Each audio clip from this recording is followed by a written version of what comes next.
Mirë se erdhe në botën ku askush nuk është i pafajshëm. Sekrete shqiptare, vendi ku rrëfimet më të thella, më të ndaluara dhe më të pathëna të shqiptarëve marrin zë. Na bëni subscribe për histori të ndryshme.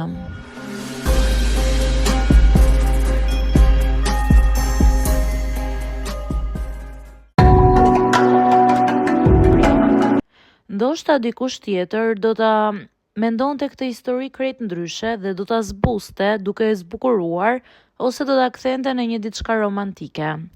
Por unë nuk dua ta bëj asnjërin prej këtyre. Dua ta tregoj sakt ashtu siç e kam jetuar, me shpërthime zemre, me ftohtësi familjare, me lotë të thatë dhe me zgjedhje që më ndan përgjithmonë nga jeta që kisha. Unë quhem Arlinda dhe po, jam shqiptare që u martova me një serb. Pesha që mbaj në shpinë nuk është thjesht zgjedhja ime. Është gjithë historia e dy popujve që më ndjek si hije edhe kur nuk dua.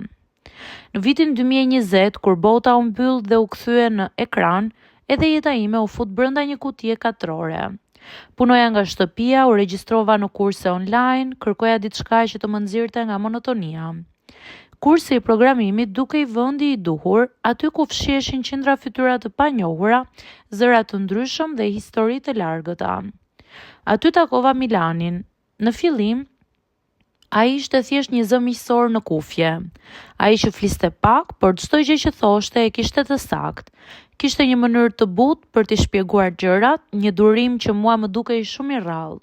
Kur të tjerët humbin durimin me mua, ai më dërgonte një mesazh privat duke më thënë: "Mos u shqetëso, e marrim sërish nga fillimi."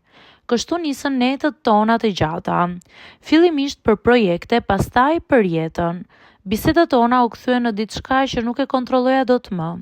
Ai dinte t'i thoshte gjërat me një qetësi që mua më mungonte. Ndihej si dikush që e njihja prej kohësh. Një natë, pasi kishin folur gati 3 orë rresht, më tha: "Arlinda, duhet të dish diçka. Unë jam serb." Unë piva komplet, nuk thash më gjë. Mbylla laptopin sikur ai lajm të mos ekzistonte.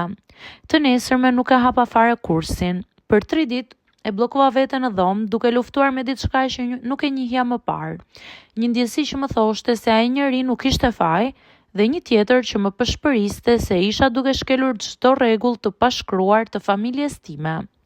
E kontaktova e para duke i thënë: "Po, e di kush je, por unë dua prap të flas me ty." Ai mu përgjigj: "Unë jam këtu. Njerëzit thonë se dashuria lind papritur. E imja lindi në heshtje." E mbaj mend ditën kur vendosa t'u tregoja familjes. Ishte e diel në drekën familjare.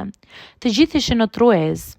Nëna kishte gatuar tavë dhe aroma e saj më gërrente stomakun nga ankthi. Ndoshta intuita e tyre e kishte nuhatur diçka sepse sytë e babait nuk largoheshin nga unë. E thash me zë të ulët, por mjaftueshëm që të dëgjohej: "Kam dikë, jam e lidhur me një serb." Mundet të isha duke thënë diçka tragjike, por e thash me një reagim i cili ishte po aq i rëndë. Në fillim nuk foli askush. Kishte një heshtje dhe ajo që më vrau më shumë ishte pikërisht mungesa e fjalëve. Më pas filluan fjalët. Babai goditi tavolinën me shuplak. Nëna u ngrit në këmbë me sy të mbushur me lot.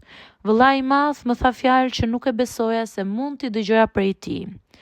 "Turp, na vdiqe shpirtërisht. Nëse vazhdon me të, mos u kthe në shtëpi. Nuk janë njerëzit tan." As nuk ma lan mundësin të shpjegoja, t'u tregoja kush ishte ai, çfarë zemre kishte. Ai nuk ishte luftë, nuk ishte histori. Ai ishte thjesht një njeri. Por për ta, emri i tij mjaftonte për të më ndezur peshoren kundër familjes time. Mua më mbyllën telefonin, më hoqën internetin, më mbajtën si të isha adoleshente që kisha bërë një gabim fëminor. Nuk isha më bi, isha problem. Në një nga ato netë të gjata ku dëgjova vetëm akuza dhe kërcënime, babai më tha: "Më mirë të mos kishe lindur kurrë." Atë natë vendosa, jo sepse isha e dashuruar deri në marrëzi, por sepse kuptova se sa do të dashur ti kisha, prindrit nuk e donin lumturinë time, donin vetëm bindjen e tyre. U arratisa në mëngjes herët. Nëna flinte, babai punonte në qytet, vëllezërit ishin në shkollë. U vesha pa u parë në pasqyrë sepse e dija që nëse shija veten do të lëkundesha. një valixhe, një bilet autobusi, një telefon me bateri 10%. Kaq pak gjëra që të duhen për të prishur një jetë të tërë. Kur mbrita në Beograd, Milani po më priste me një shall të zi. Më pa nga larg, u nis drejt meje me hapa të shpejt. Dhe kur më përqafoi, nuk më pyeti pse po qaja. Thjesht më mbajti fort, sikur të mos donte të më linte të rëzohesha. Më fal që duhet ta bëj vetëm këtë rrugë. Më tha, nuk jam vetëm, ju përgjigja edhe pse ndihesha më e vetmuar se kurrë. Beogradi ishte shumë i bukur, por i ftohtë si një mësuese që të mat për së largu. Nuk e njeh gjuhën, nuk dija si të blija bukë. Gjithçka më dukej e huaj, edhe vetja ime.